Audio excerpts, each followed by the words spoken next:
In the beginning, God dropped a seed, a single grain of rice that had the potential to change a generation for Jesus. And then, a handful of grains, young people brought together with one passion to see youth come to truly know Jesus, united so that the world may know. Compelled by Christ's love, they filled venues with teenagers, preached the gospel, and invited them to receive Jesus. Hundreds of youth started coming forward to give their lives to him. These young leaders did this for 2 decades, and God called it the Rice Movement. And each time one moved from death to life, God saw that it was good. And yet, God had even bigger plans. While we would have been happy with simple addition, God had in store for us a change.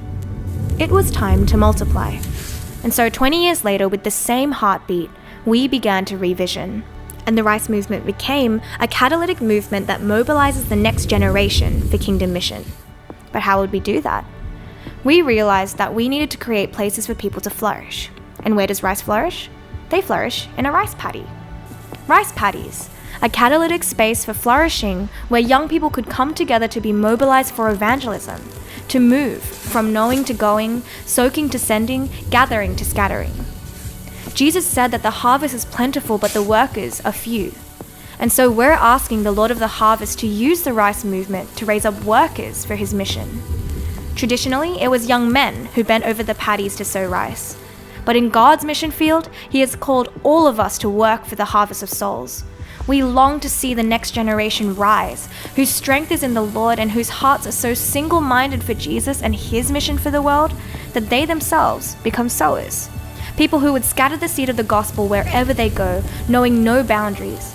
People who would start moving in their towns, their schools, their spheres of influence, and from there to look to the world and see that God has a plan for the nations.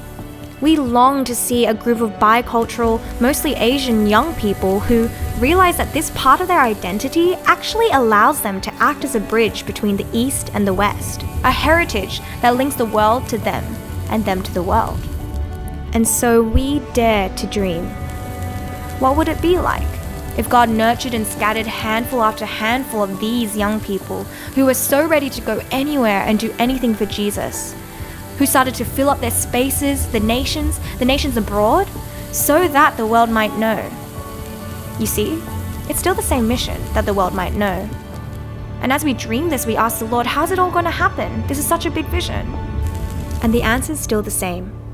He's going to do it with a single grain of rice. A single person devoted to Jesus, ready to follow him wherever. Well, that kind of person can change the world. And that kind of person could be you.